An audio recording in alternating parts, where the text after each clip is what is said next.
The circle. O. The poetymology of O.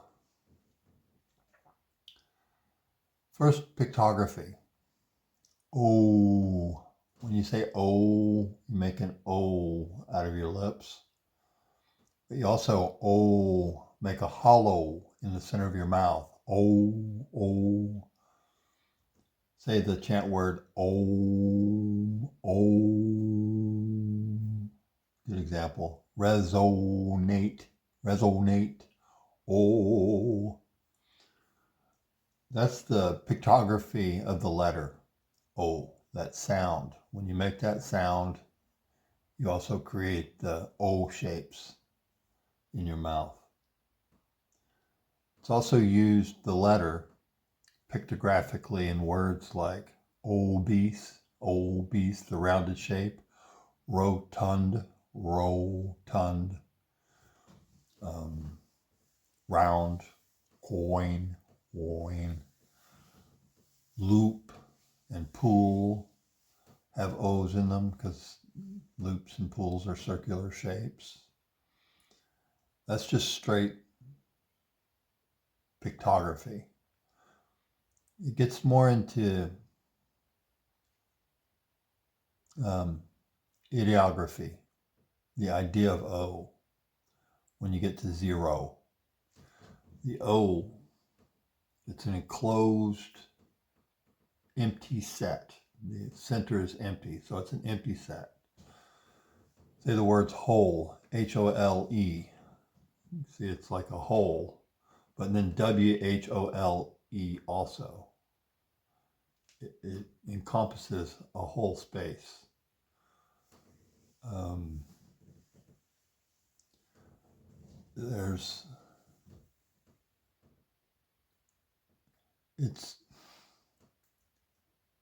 So it's an empty set, zero is. Zero, O. Or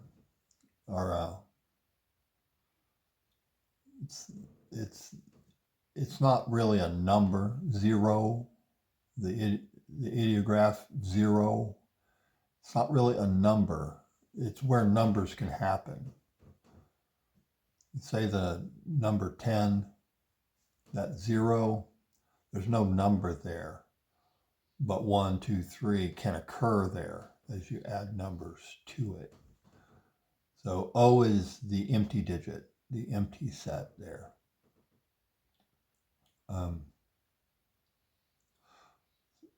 Take a number line, for example, with zero in it. You have the 1, 2, 3 off to infinity, but then you have the negative numbers. The O is in between. It's a reflection. Positive 1 is reflected in the O, negative 1.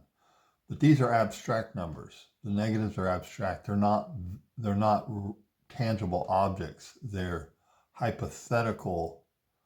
They're absents. They're absent objects, absent dollars or whatever the numbers are representing. So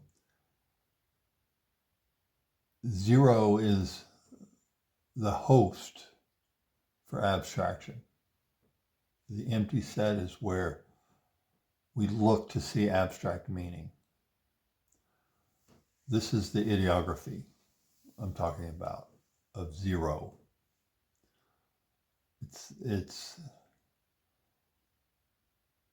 I think of zero space, for example, as places we look for abstract meaning, like a screen, a page, a stage. Wherever we look, a mirror is a good example. Like when you look at a mirror, you don't really see the mirror. The mirror is a zero space. It's so blank that light is reflected off of it. I mean, it's a trick, but there's the illusion that it's filled with the scene behind you because it's a blank reflective surface. You don't see, to the degree that you see the mirror, you're not seeing the image within the mirror. So the mirror is basically a zero, and the image within it, which is abstract, that's what you see.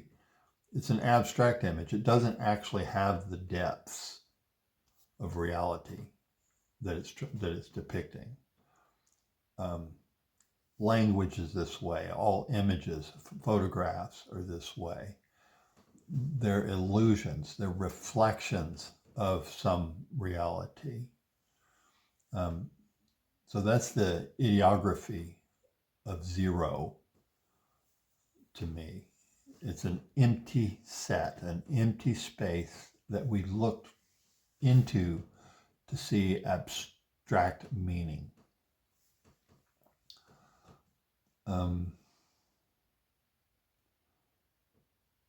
Hollow in your mouth. Oh.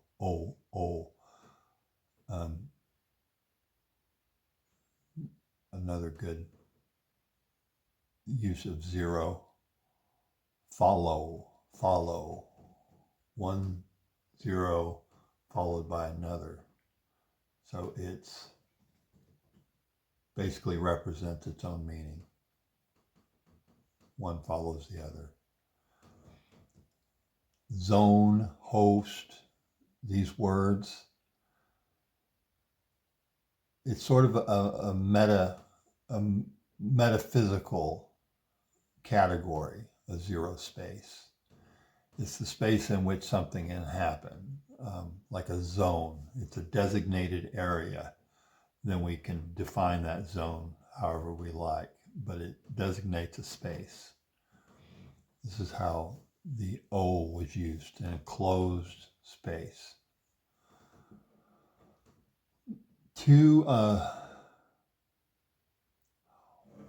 One of the most famous words in philosophy is probably logos.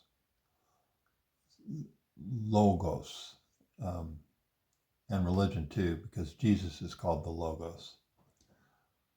I've always wondered what they meant when they called Jesus the Logos, or the Word, the living Word.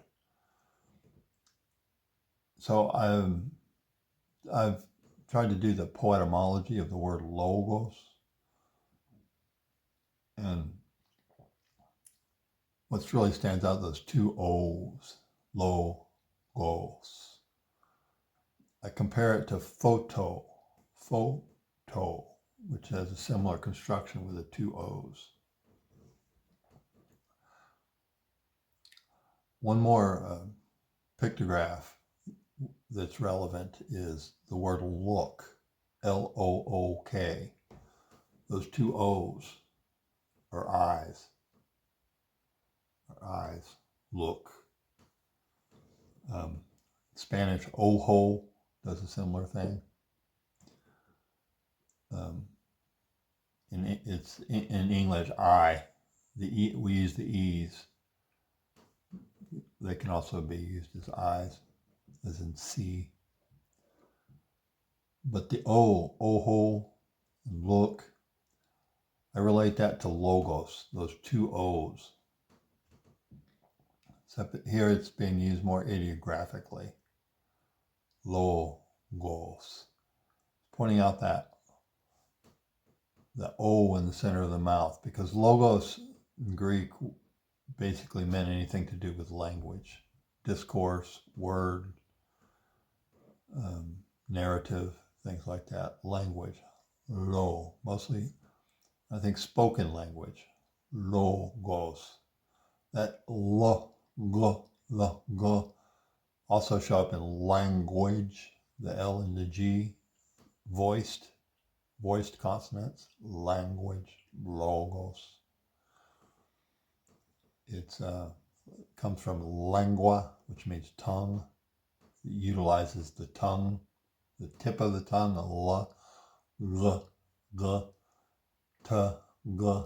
tongue, lingua, language, logos.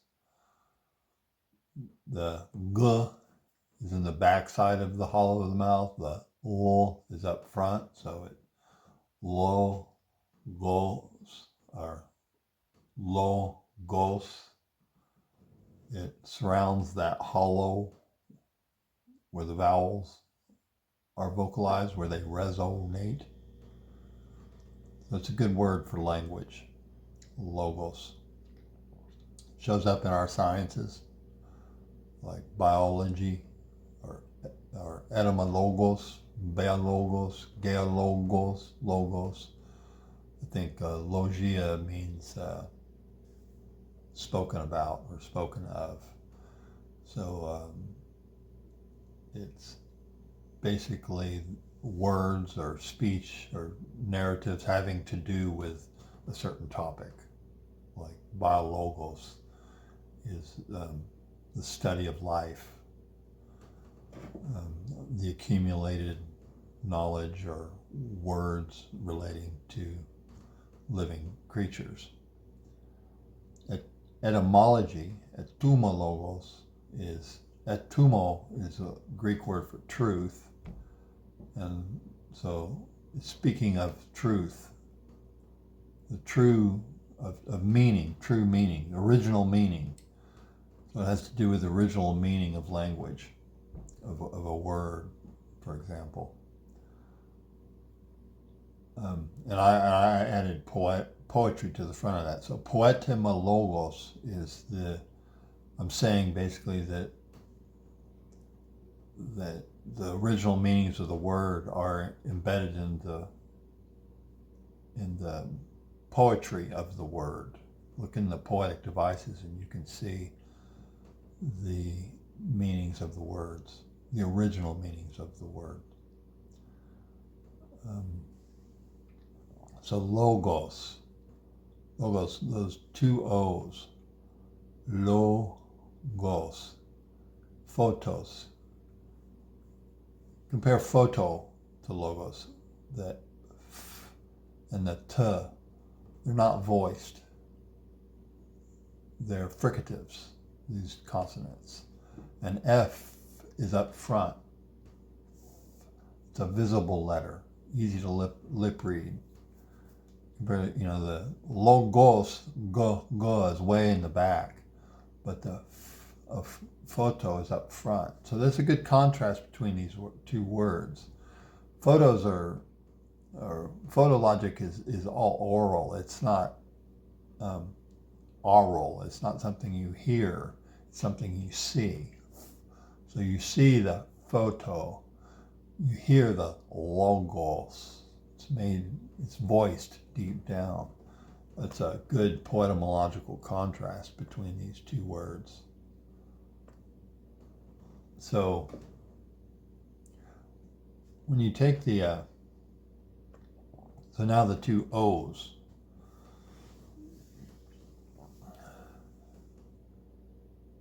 language is abstract. It's a reflection of reality, a linguistic reflection of reality. When we write, we're trying to describe reality in a linguistic space. I call it the logosphere, where words and language have created a virtual reality to describe nature, reality out there. I use nature and God and reality interchangeably here.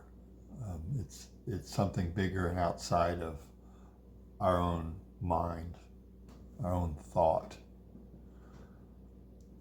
Now, so logos has two O's. First is the reflection, and then there's another one, and that harkens back to look. The word look with two eyes. We have two sides. We have two eyes.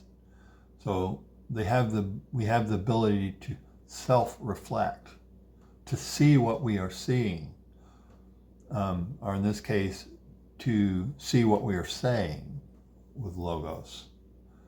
It's a self-awareness, self-reflection, logos indicates. Um, it's a related word might be Tao, Tao, but Tao has one O in it. And the Tao is describing reality in a similar way. The Tao that is spoken of is not the Tao. It's raw reality, as we can see. It's reality without consciousness. It's awareness. It's the reality out there that we might be able to reflect, but we can't speak of it. It's not perceivable.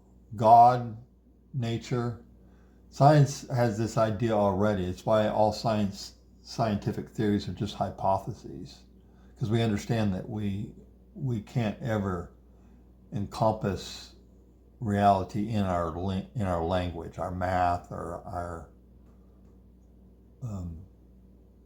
in our consciousness. There's always more to it. There's always a bigger picture that can overturn everything we know. That's just the basic understanding of science. That it's all hypothetical. That would be, we're studying the Tao. To some degree, we can see the Tao. We try to translate it into, we try to perceive and name so that we can talk about it, but with the understanding that it's elusive. Reality is not containable in its reflection, in its linguistic reflection. That there's some humility there in our approach to nature that's quite valuable. The understanding that there's an infinity out there that we can't contain within a zero in an abstract space. Just like a mirror, there's dimensions missing. It's an illusion that we can see depths in a mirror. It's a similar illusion with language. It's an illusion that we can see all the variables, all the dimensions of reality in our language, in our linguistic constructions. We always have to keep that in mind when we're trying to determine truth about anything. Now, why do they call Jesus the Logos? Let me read you the word Logos in the Bible, the beginning of the New Testament, John. It always struck me as really odd the way they called Jesus the Logos, or the Word, the living Word. I never understood that.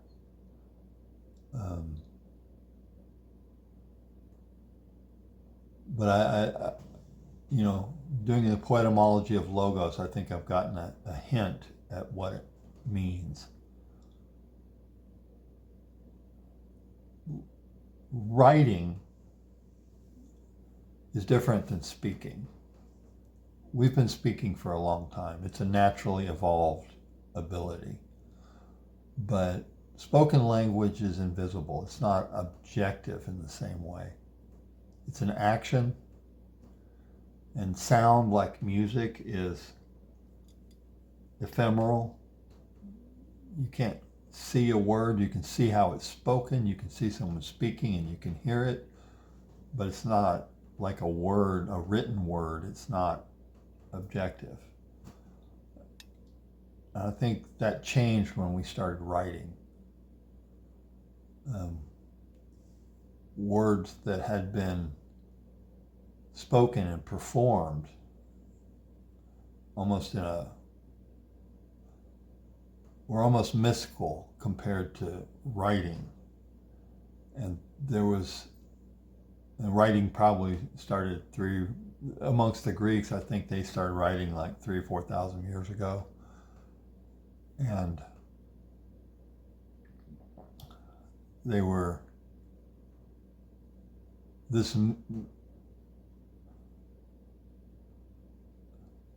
probably brought about the philosophies of trying to figure out what logos was, what language is.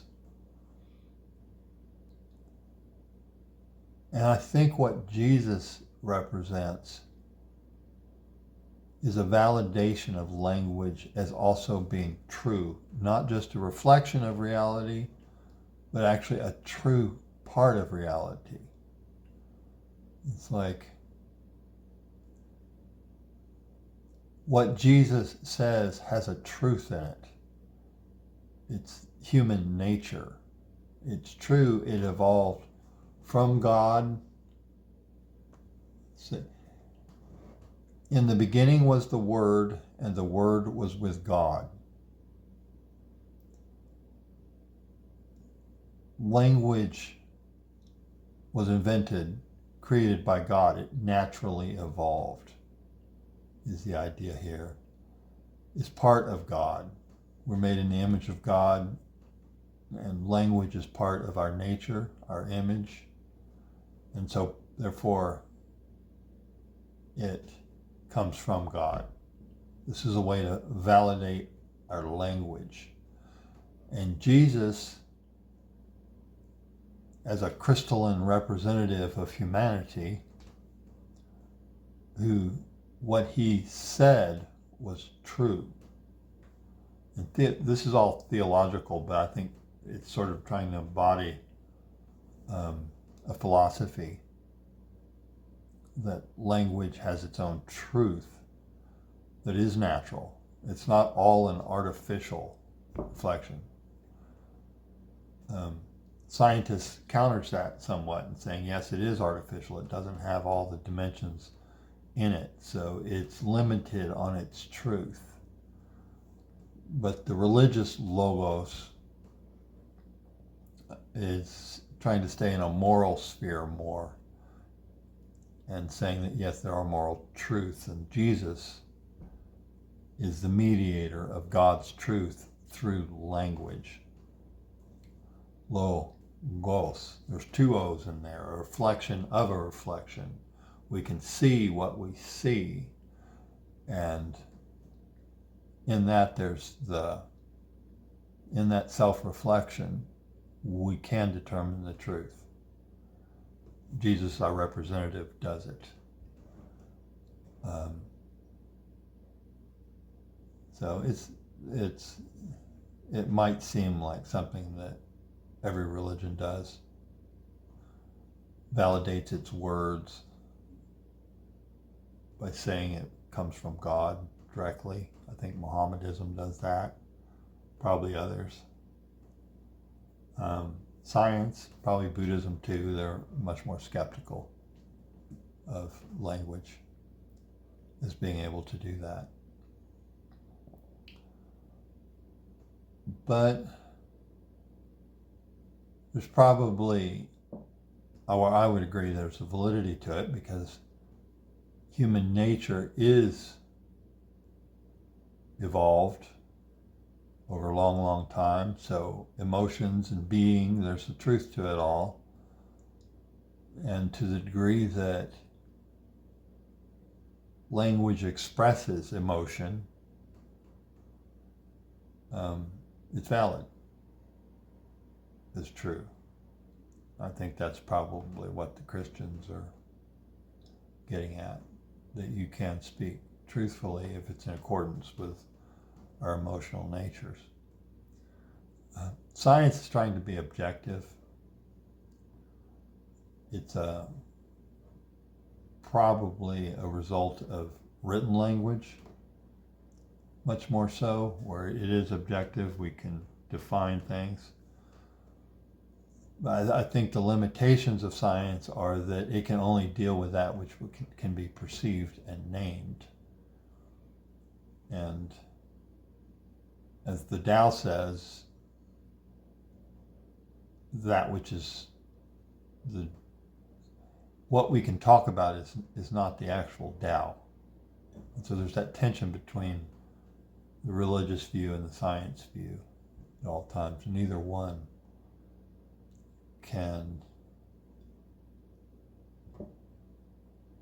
has the final say.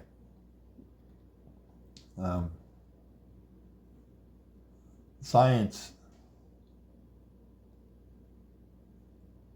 can't disprove emotional truth, and emotional truth can't disprove scientific truth. So this is the virtual, science is in more of a virtual reality. And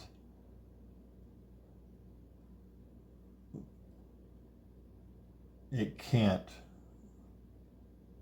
deny, it doesn't deny, if it's honest, the larger reality from which we come.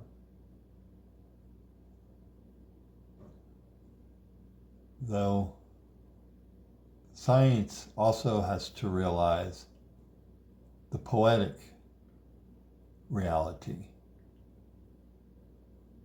that poetry has a truth to it, that it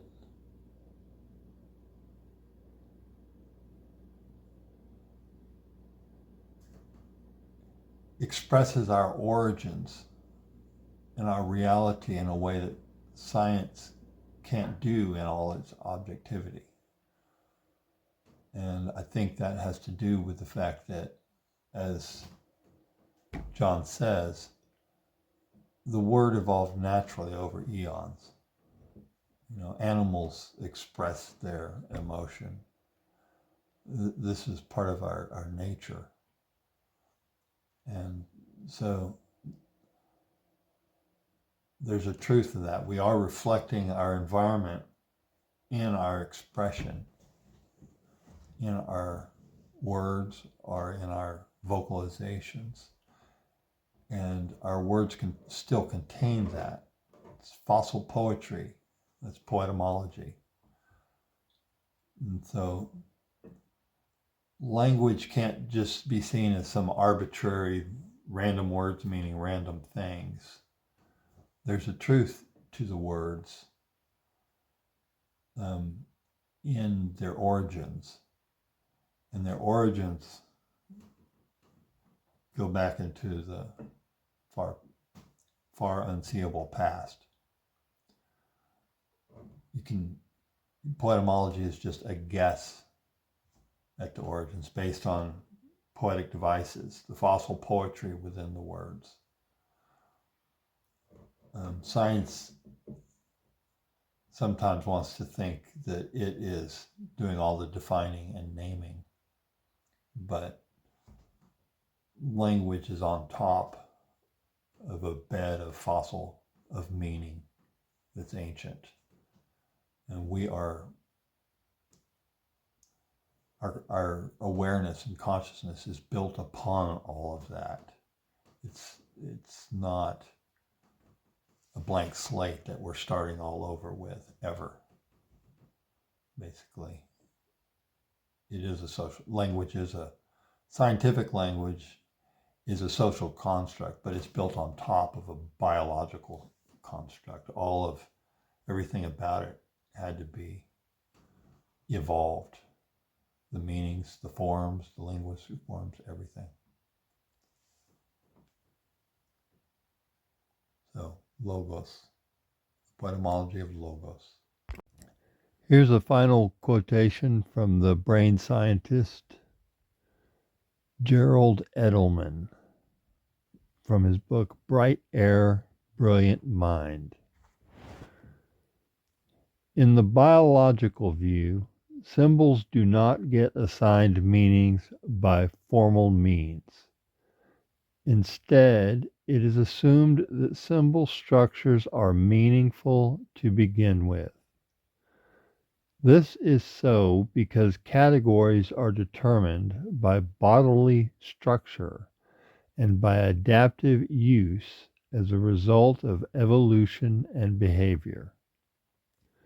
The symbols of cognition must match the conceptual apparatus contained in real brains. The bases for truth and knowledge come from this apparatus and have their earliest foundations in evolutionarily derived value systems. From Gerald Edelman.